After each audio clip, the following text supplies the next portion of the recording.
জনাব শেখ শফিকুদ্দিন সাহেবের আমন্ত্রণে আমরা আজকে এখানে সমবেত হয়েছি। আপনারা জানেন আজকে আমরা জাস্ট একটা চা চক্র, উনি আমাদেরকে চা খাওয়ার জন্য আমাদের এই বালুচরের তৃণমূল বিএনপি যারা আছে তাদেরকে উনি চা খাবে, এই হিসাবে আপনাদেরকে সবাইকে আমন্ত্রণ জানিয়েছেন। সম্মানিত উপস্থিতি, আপনারা অনেক কষ্ট করে এসেছেন, এই জন্য শেখ মনিরুদ্দিন সাহেবের পরিবার থেকে আপনাদের সবাইকে অশেষ ধন্যবাদ। আজকের এই মত বিনিময় সভার প্রধান অতিথি হিসাবে আমি জনাব শেখ শফিকুদ্দিন সাহেবকে আসন গ্রহণ করার জন্য আমন্ত্রণ জানাচ্ছি। আমি আমন্ত্রণ জানাচ্ছি হয়তো উপস্থিতি সমাবেশ। আজকে আমরা আমাদের বিএনপির প্রধান, আমাদের বিএনপি প্রতিষ্ঠাতা এবং অত্র এলাকার সাবেক মুরব্বী মরহুম আলহাজ শেখ মনিরুদ্দিন সাহেবের কনিষ্ঠ পুত্র এবং আলহাজ শেখ শফিকুদ্দিন সাহেবের আমন্ত্রণে আজকের আঞ্চলিক কর্মী সভা এবং চা চক্রে উপস্থিত হয়েছি। আজকে সম্মানিত সকল চেয়ারম্যান জনাব শেখ মনিরুদ্দিন সাহেবের যোগ্য সন্তান জনাব শেখ শফিকুদ্দিন সাহেবকে আমন্ত্রণটা কিসের জন্য সংক্ষিপ্ত বক্তব্য হিসাবে পরে বক্তব্য দিবেন, উনি সংক্ষিপ্ত বক্তব্য দেওয়ার জন্য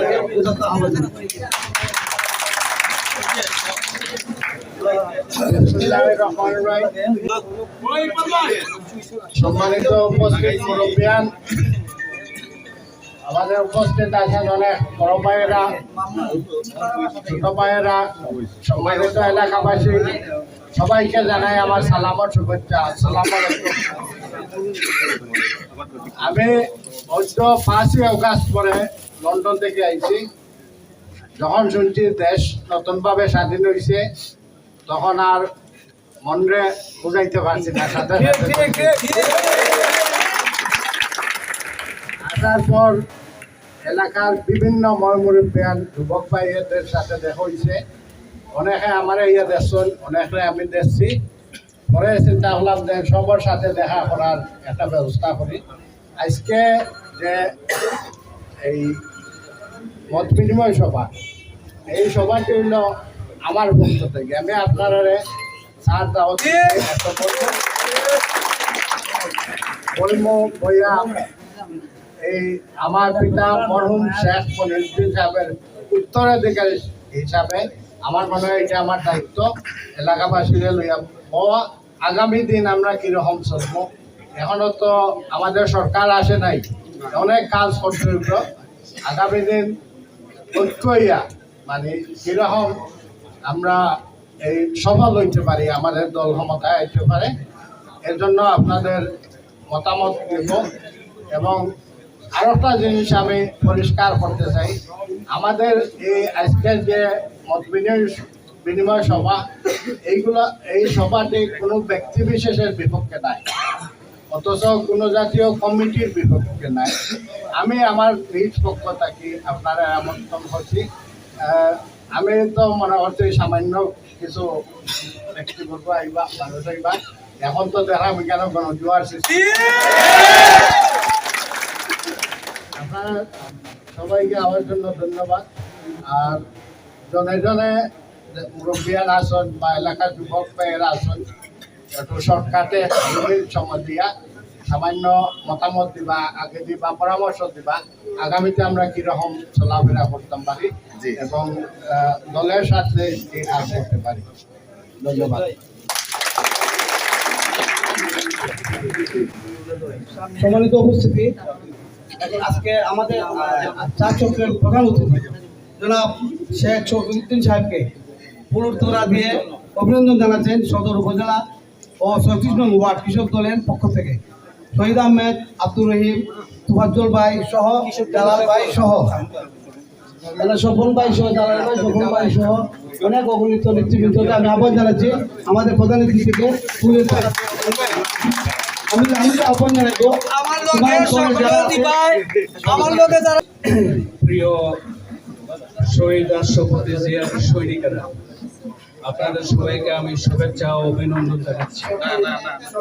এই যে আজকে আমরা এখানে বসে একটা সভা করতে পারতেছি, সবাই আলাপ আলোচনা করতে পারতেছি, চিন্তা করেন আজকে থেকে 2 সপ্তাহ আগে 3 সপ্তাহ আগে এটাকে কল্পনা করতে পারছেন?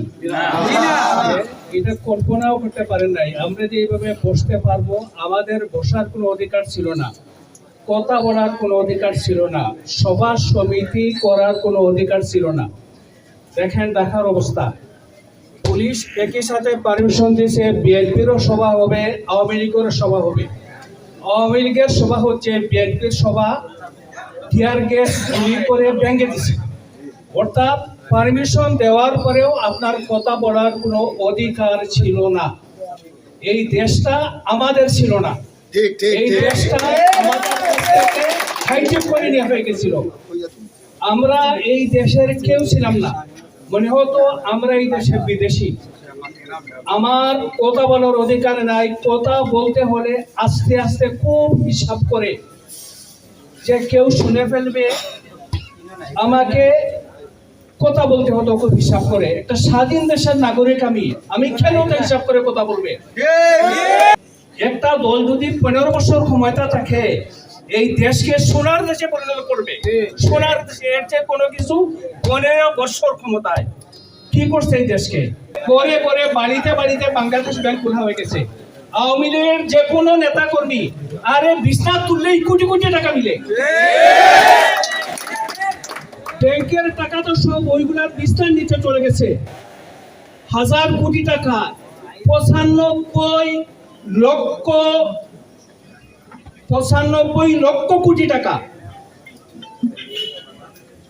তাহলে 1 কোটি লক্ষ টাকা প্রায় কাছাকাছি ওরা দেশ থেকে পাচার করে নিয়ে নিচ্ছে। পদ্মা সেতু নিয়ে সবাই আমরা গর্ব করি, পদ্মা সেতু, পদ্মা সতী, 1000টা পদ্মা সেতু তৈরি করে যত টাকা লুটপাট করে নিয়ে গেছে। তো এই দেশের যারা ক্ষমতায় ছিল, ওইটা ছিল একটা লুটেরা গোষ্ঠী। ওরা আসছিল দেশ শাসন করার জন্য নয়, ওরা আসছিল দেশকে লুট করার জন্য। যারা নিজেরা ক্ষমতায় থাকার জন্য সমস্ত দেশকে বিক্রি করে দিছে, দেশকে বিক্রি করে দিছে, দেশকে লুটপাট করে জনগণের জন্য ওদের কোনো দয়া মায়া ছিল না। কারণ ভোটের তো দরকার নাই, জনগণের তো দাম তখনই, জনগণের ভোট।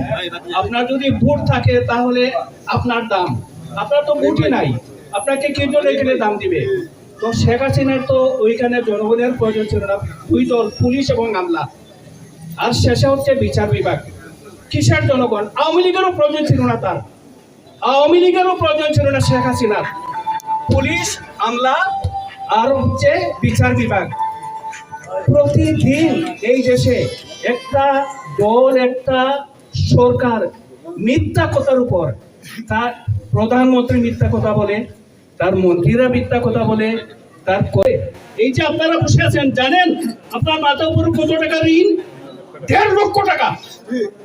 1 পয়সাও খাইলেন না, 1 পয়সার চোখেও দেখলেন না। ওইখানে পেঁয়াজ কিনতে পারেন না, চিনি কিনতে পারেন না, আপনার উপর 1.5 লক্ষ টাকা ঋণ। কিভাবে এটা হলো?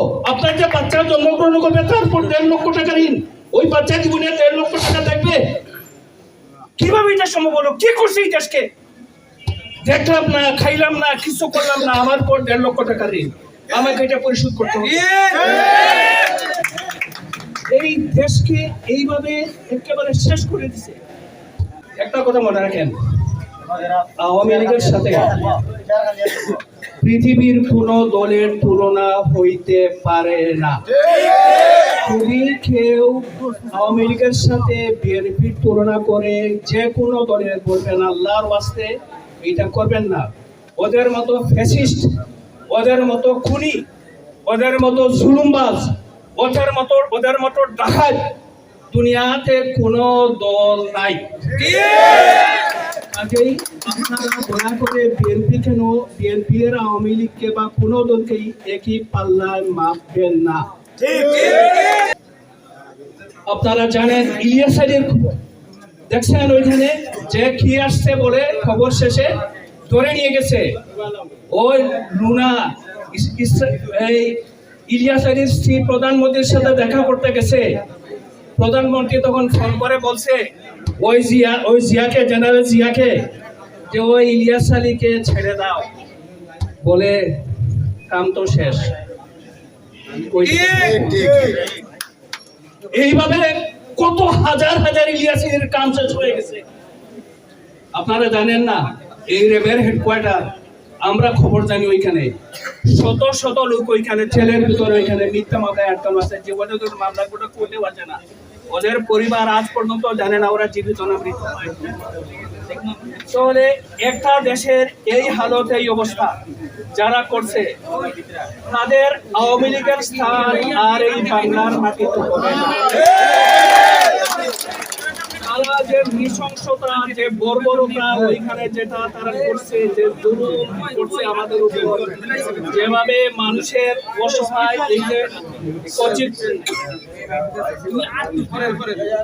এই কচি কচি বাচ্চা, এইগুলা ছাত্রদেরকে কতবার ছাত্রগুলোকে মারছে চিন্তা করেন আপনার। ওইখানে নিরাপদ সড়ক আন্দোলন, স্কুলের বাচ্চাগুলোকে ধরে নিয়ে গেছে, সামান্যতম দয়া মায়া কিছু না। এখানে এইবারের ঘটনা এখানে আমার তো মাঝে মাঝে মনে হইতো সবাই বলে পাকিস্তানি সেনা, কিসের পাকিস্তানি সেনা? এই যে গুলি করে মারতেছে, এইগুলো এগুলো কেমন করে মারলো? এ কি আমার দেশের পুলিশ? আমার দেশের পুলিশ তার কি বাচ্চা নাই? সেইভাবে কেমন করে এরকম মারতেছে? তো এইভাবে তো দেশের প্রতিটা প্রতিষ্ঠানকে ধ্বংস করা হয়ে গেছে, সব নষ্ট করে গেছে। এখন দেশ মেরামত করার সময়, দেশ মেরামত করতে হবে। আপনাদেরকে একটা কথা বলি, আপনাদেরকে অপেক্ষা করতে হবে। এত সহজে ইলেকশন আসবে না, ইলেকশন হবে না। একটা রাজনৈতিক দলের ক্ষমতায় যাওয়ার একমাত্র রাস্তা হচ্ছে নির্বাচন। আপনি নির্বাচনে জয়ী হলে আপনি তখনই সরকার গঠন করবেন, আপনি ক্ষমতায় যাবেন। দেখেন, গতদিনও ফখরুল ইসলাম সাহেব বলছে যে আমাদের এই তত্ত্বাবধায়ক সরকারের প্রধান, উনি তো কোনোভাবেই কখন ক্ষমতা ছাড়বে এইটা তো বলতেছে না, উনি বলবে না। ওরা 6 মাস থাকতে পারে, 1 বছর থাকতে পারে, 2 বছর থাকতে পারে। অতএব এইখানে যে আপনাদের ধৈর্য ধারণ করা ছাড়া কোনো উপায় নেই, এটা কিন্তু মনে রাখবেন। আর পরিস্থিতিটা এমন যে ওইখানে আপনি এই সরকারের বিপক্ষেও বেশি বলতে পারবেন না, কারণ ছাত্ররা ওদের পক্ষে, মানুষজন ওদের পক্ষে। কাজে আপনি বিপক্ষে বললেই আপনার অবস্থা হয়ে যাবে আওয়ামী লীগের মতো গণশত্রু। কাজে খুব হুঁশিয়ার, খুব বুঝে শুনে চলাফেরা করতে হবে এই যে ইলেকশনের, নির্বাচনের আগ পর্যন্ত। আর এই সময় আমরা যদি এমন কোনো কর্মকাণ্ড করি, লোকজন বলে ওই আওয়ামী লীগ গেছে, ওই দেখো বিএনপি আসছে, ওই দেখো একই, ওই যে লুটপাট, এইগুলা চাঁদাবাজি, এই দেখো মারপিট, এইগুলো সন্ত্রাসী, এই দা কোরাল নিয়ে ঘুরতেছে, ক্রিস নিয়ে ঘুরতেছে, শেষ জীবনের স্বপ্নে ক্ষমতা যাওয়ার স্বপ্ন দেখবেন না। এইগুলা করবেন। মানুষ 15 বছর মানুষ ভোট দিতে পারে নাই, মানুষ ভোট দিবে, বুঝে শুনে ভোট দিবে। আর ছাত্র জনতার যে চেতনা, এইটা মনে রাখবেন। আপনি 2 নাম্বারই করবেন, আপনি অত্যাচার করবেন, আপনি আওয়ামী লীগের প্রধানকে অনুসরণ করবেন, ওদের মতো আচরণ করবেন। আওয়ামী লীগের তো ভোটের প্রয়োজন হয় নাই, সে এমনিতেই ক্ষমতায় চলে গেছে, আপনার প্রয়োজন ভোটের। আমি অনুরোধ করবো এখানে যে আপনারা কোন অবস্থায় আওয়ামী লীগের ফাঁদে পা দিবেন না। আওয়ামী লীগ যে সমস্ত আকাম কুকাম করছে, আল্লাহর ওয়াস্তে আপনারা এগুলা করবেন না, না হইলে আপনাদের আমও যাবে, সালাও যাবে, কিছুই পাবেন না। ঘুরার দিন ওই আওয়ামী লীগের সময় আপনারা কিছু পান নাই, কেয়ার টেকার গভর্নমেন্টের সময় আপনারা কিছু পাবেন না। আপনাদের ওইখানে আপনার ভাগের রুটিটা অন্যজন নিয়ে যাবে, ওইখানে অন্যজন নিয়ে যাবে। জামাতে ইসলাম আপনার শক্ত প্রতিপক্ষ, এটা মনে রাখবেন। ওরা খুব সুন্দরভাবে তাদের দল গুছাচ্ছে, কাজ করতেছে, ওইখানে একটা ভালো ইভেন্টের সামনে দাঁড়াচ্ছে। আপনারা এই সমস্ত করবেন, আমি এটা বলছি যে অন্তত পক্ষে বালুচর উদাহরণ সৃষ্টি করেন। বালুচর তো খুব বদনাম, আরে লোকজন আসতে এখানে ভয় পেত, খালি পত্রিকার ওইখানে খবরটা বালুচরে, খালি ওইখানে গেন্দাম, মারামারি, কাটাকাটি, সন্ত্রাস, কি ওইখানে যে কিশোর গ্যাং, এইগুলা শরম লাগতো এখানে। আমি কতদিন আমার খুঁজদেরকে বলছি যে তুমি এগুলা বাদ দেও, এদের তুমি সঙ্গ ছাড়ো, তোমার ওরা শেষ করে দিছে তারে। আমি বারে বলছি, বারে আমি তাকে বুঝাইছি, কইছি আল্লাহ আছে, তুমি এগুলা বাদ দেও, আল্লাহ তোমাদের সম্মান দিছে, তুমি এগুলি সম্মান নিয়ে থাকো, তুমি এইগুলা বাদ দেও। হ্যাঁ না, আমি বাদ দিব, কিন্তু ওই আবার ওই কাম কাজ করছে। তো হিরোইনের অবস্থা আমাদের হবে, কিন্তু মনে রাখবেন, ওর যে অবস্থা হচ্ছে আমাদের একটু অবস্থা। আল্লাহ কাউকে ছাড় দেয় না, শেখ হাসিনাকে ছাড় দেয় নাই। খালেদা বলছিলেন, ডক্টর শাহরিয়ার দেখা করতে খালেদার সাথে, উনি বেশ আগে, যে সময় উনি খুব অসুস্থ জামিন আছে, তো বলছে জীবনে আমার একটা মাত্র আশা, একটা মাত্র আমার স্বাদ বাকি আছে, যে কি হচ্ছে ওইটা যদি দেখে মরতে পারি, আমার কোনো দুঃখ নাই, আমি শান্তি নেব। কি যে শেখ হাসিনার পতন। আল্লাহ দেখেন, আল্লাহ ওনার আশা পূরণ করে দিচ্ছে, ওনার কিন্তু এখন আর কোনো দুঃখ নাই, এখন উনি মরলেও শান্তিতে মরবো এখানে। তো এই জিনিসটা মনে রাখবেন যে ওইখানে আল্লাহ দিল দেয় ছাড় দেয় না। আমরা হচ্ছে শেখ হাসিনা থেকে, ফেরাউন থেকে শিক্ষা নিতে হবে, শেখ হাসিনার পতন থেকে আমাদেরকে শিক্ষা নিতে হবে, আওয়ামী লীগের পতন থেকে আমাদেরকে শিক্ষা নিতে হবে। আওয়ামী লীগ মুসলিম লীগের মতো হবে না, আর নিচে যাবে, এটা মনে রাখবেন। কাজেই আমরা যেন মুসলিম লীগ না হই, আপনারা যেন আওয়ামী লীগ না হই, এইটা করজোরে আপনাদের কাছে এই অনুরোধ আমার থাকলো এখানে।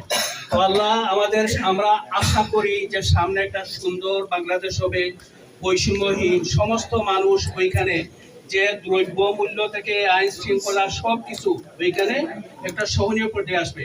আচ্ছা দেখেন তো, এই যে বিদ্যুৎ, কেন আমি 2 দিন পর বিদ্যুতের বিল বাড়াবে, কেন 2 দিন পর গ্যাসের দাম বাড়াবে, কি টাকাটা বাড়াচ্ছে কেন?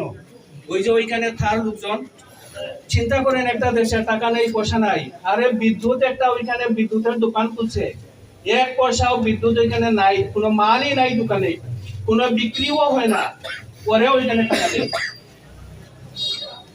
ওইখানে অলস বিদ্যুৎ কেন্দ্রগুলা বসে আছে, ওইখানে আমার কাছ থেকে বিদ্যুতের বিল ওইখানে বছরে ওইখানে বাড়াইতেছে, বছরে 3-4 বার। ওই টাকাটা নিয়ে আমার গলা কেটে টাকা নিচ্ছে, এবং ওই টাকাটা কাদেরকে দিচ্ছে? ওই সাধারণ লোকজন সব। আজকে এস আলম, আজকে হাজার এস আলম, আজকে হাজার দরবেশ, হাজার ওই দরবেশ আর এস আলম হাসিনারা বাঁচাইতে পারছে না। যাদেরকে সে কোটি টাকা খাওয়াইছে, আমাদেরকে জবাই করছে, তোদেরকে টাকা দিছে। কেন বিদ্যুতের দাম বাড়বে? কেন গ্যাসের দাম বাড়বে? বাড়ার তো কোনো কারণ নাই। কারণ বাড়ছে এই জন্য আপনার তো দরকার নাই, ওই দরবেশের দরকার, ওই এস আলমের দরকার, যাদের সাথে কোটি টাকার লেনদেন হয়েছে। ওইটা তো খবর তো বাইরে হয়েছে, রাশিয়া অস্বীকার করতেছে, করবেই তো। ওইখানে রূপর পারমাণবিক রূপর শেখ হাসিনা ওইখানে কত হাজার কোটি টাকা দিচ্ছে, খবর তো বাইরে হয়েছে, কে কত টাকা নিছে ওইখানে। তো এই অবস্থা ছিল, আল্লাহ আমাদেরকে বাঁচাইছে। আশা করে না এখন দেশের অবস্থা ভালো হবে। তো আমরা দোয়া করি, আমরা যেন সবাই এই বাংলাদেশে সুখে শান্তিতে, কমপক্ষে একটু যে আরামে যাতে ঘুমাইতে পারি, যাতে আমি আমার মন খুলে 2টা কথা বলতে পারি, যেন আমি নিরাপদে আমার রাস্তাঘাটে চলতে পারি। আর ওইটা একেবারে ওইখানে যে অন্তত পক্ষে আমি ডাইল ভাত হলেও 2টো ভাত খেয়ে আমি যেন আমি বাঁচতে পারি। তো এই বাংলাদেশের স্বপ্ন আমরা দেখছি, এটা সম্ভব। ইনশাল্লাহ এটা হবে। আপনারা সবাই ভালো থাকেন, এবং আগামীতে আমরা যে সবাই ঐক্যবদ্ধ থাকি, এবং আমরা ঠিক যেভাবে নেমে চলাফেরা করি, ইনশাল্লাহ বিজয় সুনিশ্চিত। বাংলাদেশ জিন্দাবাদ।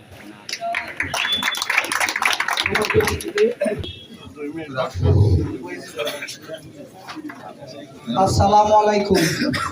আপনারা সকল ভালো আছেন তো? যাক, আজকে আমি স্বল্প সময়ের লাগে আমার বক্তৃতা দেবার লাগে কইছে, তো আমি সামান্য টিও করে তাই আপনারা একটু ধৈর্য ধরে শুনবেন। আর আমার অনুরোধ থাকবে, যদি আমরা দলকে কেউ ভালোবাসি থেকে আজকে কেউ যাবেন, আমার অনুরোধ রইল। তো আজকে আমরা এখানে সমবেত হয়েছি যে নাকি আজ আমাদের মাঝে নাই। আমি একটা ছন্দ তাড়ে তাড়ি বলতেছি যে আমাদের সামনে আছেন যত শ্রোতাবৃন্দ, আছেন সকলে বিদ্যমান আলহাজ শেখ মনিরুদ্দিন মুদের গৌরব, সিলেটের কৃতি সন্তান। আজকে আমরা সকল যে, আমার ভাষা নাই, আমার শিব বিচার বলে গেছেন, আজকে আমরা সকলে যে একতাবদ্ধ হইতে পারছি, এর লাগিন আমরা আল্লাহর দরবারে লাখো শুকরিয়া। আজকে আমরা বিএনপি করি, আপনারা সকলেরও জানা বিএনপি করি। আজকে এই বালুচরের, আমরা বলি বালুচরের মাটি আর বিএনপির ঘাঁটি। বেশি কিছুদিন আগে নয়, কিছুদিন আগের কথা বলতেছি। সামনে তো 5 আগস্ট আমাদের দেশ নতুনভাবে স্বাধীন হয়েছে। আপনার কাছে জোরালো অনুরোধ, আওয়ামী লীগ এই এলাকায় কে ছিলেন? নিরুল মাহমুদ নিপু, সকলে ভয়ে কাতর ছিলেন। আমার একটি হাত 5 জন মানুষের 10টি হাত যদি ধরে আমি পারবো। আপনারা কথা বলেন আমার সাথে, না ভিতর থেকে বাইর হবে না। আপনারা কেন ডরাবেন, কেন ভয় পাবেন? আজকে থেকে আপনারা প্রতিজ্ঞা করেন, আওয়ামী লীগ যে হোক, আওয়ামী লীগের নাম লওয়াটাই মহাপাপ। আমরা মুসলমান জাতি, আওয়ামী লীগ করেন সমস্যা নাই, বিএনপি করেন সমস্যা নাই, জামাত করেন সমস্যা নাই। আওয়ামী লীগ আপনারা বলেন জাতির পিতা, নাউজুবিল্লাহ মিন জালিক। আমাদের মাঝে প্রধান অতিথি হিসেবে উপস্থিত রয়েছেন আমাদের অত্র এলাকার যিনি বিশিষ্ট মুরব্বী ছিলেন, সাবেক চেয়ারম্যান ছিলেন, যার কথা সারা রাত বললেও শেষ হবে না, সেই আমাদের প্রিয় ব্যক্তি মরহুম শেখ মনিরুদ্দিন সাহেবের সুযোগ্য সন্তান শেখ শফিকুদ্দিন ভাইয়ে আজকে আপনারা সবাইকে ডেকে একত্র করেছেন। আমি আমার পক্ষ থেকে এবং আমার জোনাকিবাসীর পক্ষ থেকে ওনাকে প্রাণঢাল অভিনন্দন জানাচ্ছি। উপস্থিত আপনারা যারা রয়েছেন প্রত্যেককে আমি প্রাণঢাল অভিনন্দন জানাচ্ছি। আমার বক্তব্য আমি দীর্ঘায়িত করব না, যেহেতু সিনিয়র নেতৃবৃন্দরা রয়েছেন, ওনাদের কাছ থেকে মূল্যবান বক্তব্য শুনবেন। আমি আবারও শেখ মনিরুদ্দিন সাহেবের রুহের মাগফিরাত কামনা করে, সকল বীর মুক্তিযোদ্ধাদেরকে রুহের মাগফিরাত কামনা করে আমার সংক্ষিপ্ত বক্তব্য এখানে শেষ করছি। সবাইকে আসসালামু আলাইকুম। তারপরে আমাদের জমির ভাই, তো এই যে বিষয়টা মানে আমরা সেদিন রাত্রে অনেক কষ্ট করেছি, যারা কষ্ট করেছিলাম তারাই জানি যে মানে আসলে কি অবস্থাটা ছিল। তো যাই হোক, এই থাকে এইটুকু বলতে চাই যে আজকে অনেক আনন্দিত হয়েছি। ঠিক এই কিছুদিন আগে 5 জানুয়ারিতে যে আনন্দিত হয়েছি, সেই একইভাবে একটা আনন্দিত আমি এইখানে আজকে হয়েছি যে অনেক দিন পরে এই বাড়িতে শেখ মনিরুদ্দিন সাহেবের বাড়িতে আল্লাহ ওনার ব্যস্ত দান করুক, ওনারই সুযোগ্য সন্তান ডাকে আমরা অত্র এলাকার সব সাইড, যেমন বালুচরের একটা এরিয়া আছে, প্রত্যেক এরিয়ার মুরব্বিয়ান এবং যুবক ভাইয়েরা এখন আমার হয়তো এখানে অনেক বাগনাবাতি যাওয়া আছে লয়ে, সবার প্রতি আন্তরিকভাবে কৃতজ্ঞ। সম্মানিত উপস্থিতি, হুসেনকে বক্তব্যের জন্য, যুবদল নেতা হুসেনকে বক্তব্যের জন্য। বিসমিল্লাহির রহমানির রহিম। আমার সামনে উপবিষ্ট জিয়ার সূর্য সৈনিক ভাইরা, আসসালামু আলাইকুম। আমি বক্তব্যের শুরুতে শ্রদ্ধার সাথে স্মরণ করি 5 নং কুলটিগড় ইউনিয়নের সাবেক সভাপতি বিএনপির শেখ মনিরুদ্দিন সাহেব। আমি শ্রদ্ধার সাথে স্মরণ করি আমাদের এই যুবদলের পরিশ্রমী নেতা ছিলেন দেলোয়ার হোসেন দিলু ভাই, আজ আমাদের মাঝে নাই। অনেক বিএনপি যুবদলের নেতৃবৃন্দ আমাদের মাঝে নাই, তাদের রুহের আত্মার মাগফিরাত কামনা করি। আমি বক্তব্যের শুরুতে একটি কথাই বলবো, এই বালুচর ছিল বিএনপির ঘাঁটি, এটা সত্য, কিন্তু দীর্ঘদিন আমরা আন্দোলন সংগ্রাম করেছি। কিছু সংখ্যক মানুষ, অনেককে খুঁজে পাই নাই, তারপরে ওরা বিএনপির ছিল, আছে, থাকবে, হয়তো নানান সুবিধায় অসুবিধায় ওরা রাজপথে নামেনি ওদের পিঠ ঠেকানোর জন্য, কিন্তু আমাদের পেটও ছিল না, পিঠও ছিল না, আমরা রাজপথে ছিলাম, ভবিষ্যতেও থাকব। আমি আমার 37 নম্বর ওয়ার্ড বিএনপি যুবদল ছাত্রদল স্বেচ্ছাসেবক দলকে একটা কথাই বলবো, আমাদের মধ্যে যেন হানাহানি মারামারি আওয়ামী লীগের যেভাবে অস্ত্র মহড়া ছিল এইটা যেন না হয়, এই আমার বিশেষ অনুরোধ সবার কাছে। আমাদের বালুচরকে যেন আর আমরা কলঙ্কিত না করি, এই উদারত আহ্বান জানিয়ে আমার যুবদলের পক্ষ থেকে সবাইকে ধন্যবাদ জানিয়ে আমার বক্তব্য শেষ করছি। আসসালামু আলাইকুম।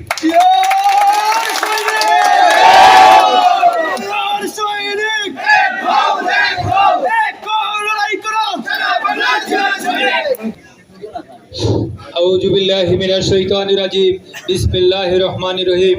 সম্মানিত উপস্থিতি, প্রিয় জিয়ার সৈনিক ভাইরা, আপনারা আজকে আমাদের এই মরহুম শেখ মনিরুদ্দিন সাহেবের বাসায়, আজ উনি মরার পর থেকে আমরা আর উনার বাসায় পর্যন্ত আমরা আসি নাই। আমাদের খুবই দুঃখে লাগতো, ওনাদের সাথে আমরা যোগাযোগ করতে পারি নাই। আজকে আমরা এই বাসায় আবারও আগের মতো বসতে পেরে উনি আয়োজন করেছেন আজকে আমাদের বসার জন্য, ওনাকেও আমরা ধন্যবাদ জানাই। আর আপনারা নিশ্চয়ই জানেন এই এলাকায় আমাদের কিছু অন্য দলের কিছু এখনো রয়ে গেছে, ওনারা আমাদেরকে ভয়ভীতি মানে বিভিন্ন ধরনের অস্ত্র মহড়া এবং করতেছে। তাই আমরা বলবো আমাদের নেতৃবৃন্দ, বিএনপির যত নেতৃবৃন্দ আছে সবার কাছে আমাদের অনুরোধ, আপনারা আগে আমরা যেরকম চলেছি অস্ত্র ছাড়া আমরা যেভাবে চলেছি সব একত্রিত হয়ে একটি ডাক দিয়েছি যখন জিয়ার সৈনিক, তখন সবাই ঝাঁপিয়ে পড়েছিলেন। আগের মতো আবার সবাই একত্রিত হবেন এই আশা ব্যক্ত করে আমি আমার বক্তব্য শেষ করছি। আসসালামু আলাইকুম। উনি আসছেন রাজপথের লড়াকু সৈনিক, বারবার যে কারাবরণ করেছে আমাদের 36 নম্বর ওয়ার্ডের কিছু সন্তান স্বেচ্ছাসেবক দল নেতা জনাব রাহিম আহমেদকে তার বক্তব্য রাহিম আহমেদ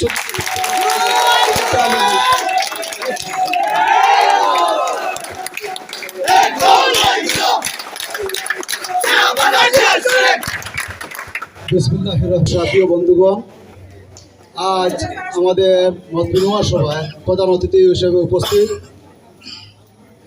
আমার শ্রদ্ধেয় মুরব্বী 5 নং টুলটুকর ইউনিয়ন বিএনপির সাবেক সভাপতি, টুলটুকর ইউনিয়নের চেয়ারম্যান আলহাজ শেখ মনিরুদ্দিন সাহেবের সুযোগ্য উত্তরসূরি আলহাজ শেখ শফিক উদ্দিন মামা, সম্মানিত উপস্থিত, আমি সবার নাম বলবো না। আমার পূর্বে শিবলি ভাই যে বক্তব্য দিয়েছেন তাতে আমি মনে করি জাতীয় কোনো বক্তব্য দেওয়ার আমার এত লম্বা করে প্রয়োজন নাই। শিবলি ভাই সব বক্তব্য সারমর্ম বলে দিয়ে গেছেন। শুধু বালুচর নিয়ে দু একটি কথা বলবো। আমার পূর্বের যে বক্তারা বক্তব্য দিয়েছেন তাতে উঠে এসেছে যে আওয়ামী লীগ সব সময় দাঁড় মহড়া এই এলাকায় করেছে।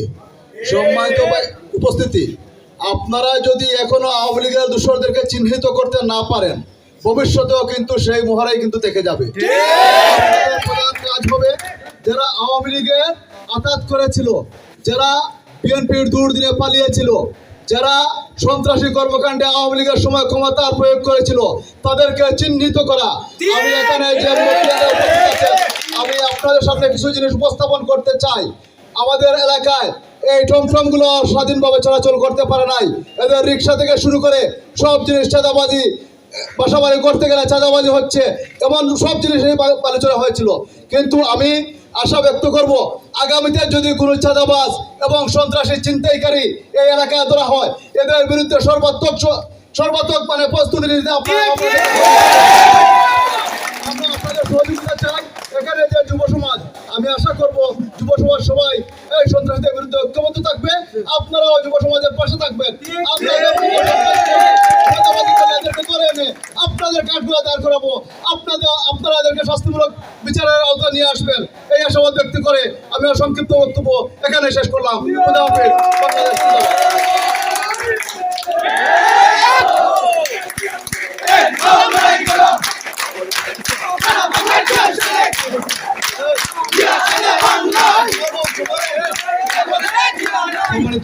আমাদেরকে কষ্ট এলাকা মুরব্বীদেরকে আহ্বান জানিয়ে বলতে চাই, আর যদি ভবিষ্যতে কোনো ছেলে কিংবা কোনো দুষ্কৃতিকারী তা বন্দুক কুড়াল লাঠি সোটা নিয়ে কোথাও যদি অবস্থান করে, আপনার হাতে তাদেরকে গ্রেপ্তার আটকে রাখবেন।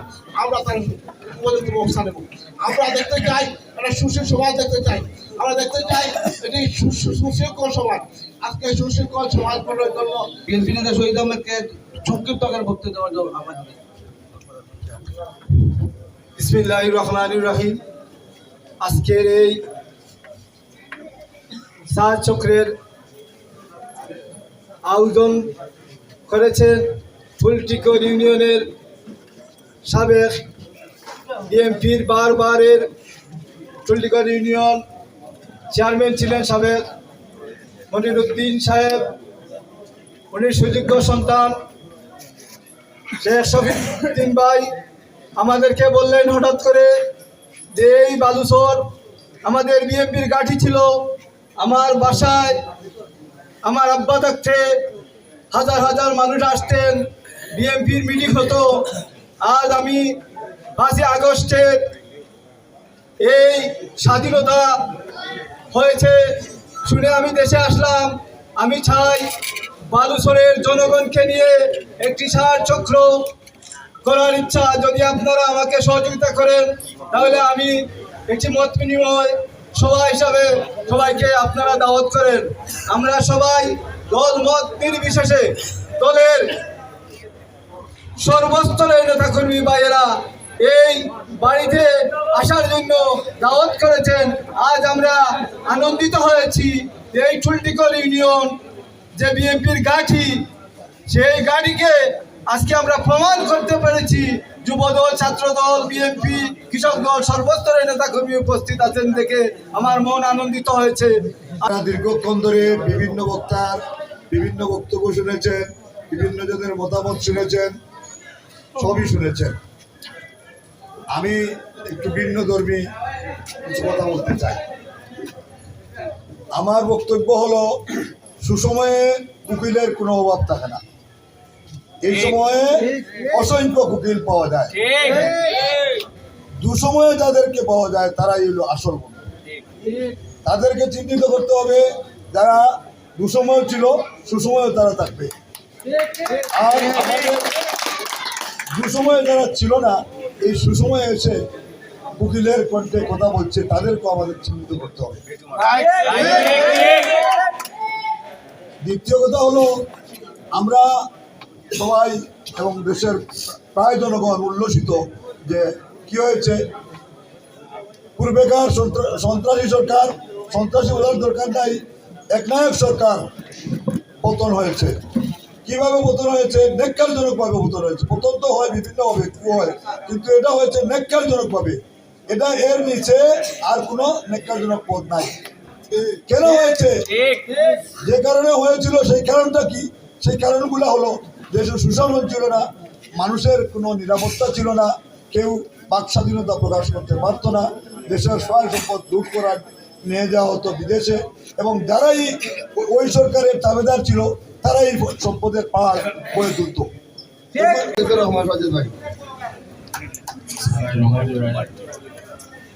আজকের এই মহতি সন্ধ্যা সম্মানিত সভাপতি, আমাদের শ্রদ্ধেয় মুরব্বিয়ান ও সাবেক চেয়ারম্যান সাহেব শেখ মনিরুদ্দিন সাহেব, সন্তান নেতা শফিকুর রহমান সাহেব কর্তৃক আয়োজিত আজকের এই মত বিনিময় সভা, আমার ছাত্রদল, যুবদল, স্বেচ্ছাসেবক দল, অঙ্গ সংগঠনের সবাই ও অত্র এলাকার মুরব্বিয়ান, আসসালামু আলাইকুম। অনেক বক্তাই বক্তব্য দিয়ে গেছেন, আপনারা শুনছেন।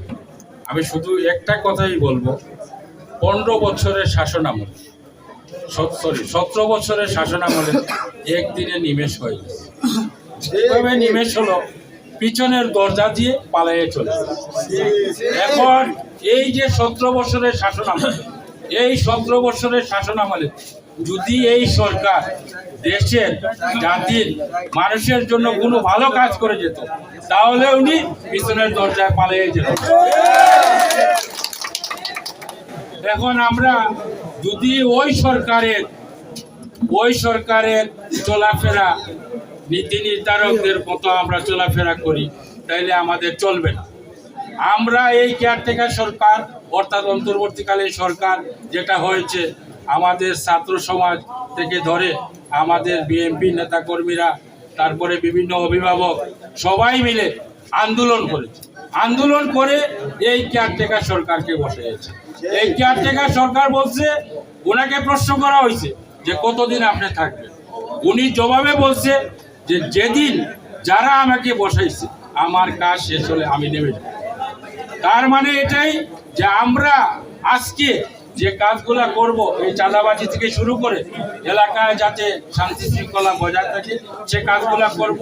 আমাদের জিয়াউর রহমানের আদর্শ আমরা পালন করব, এই বলে আমি আমার বক্তব্য শেষ করছি। আসসালামু আলাইকুম।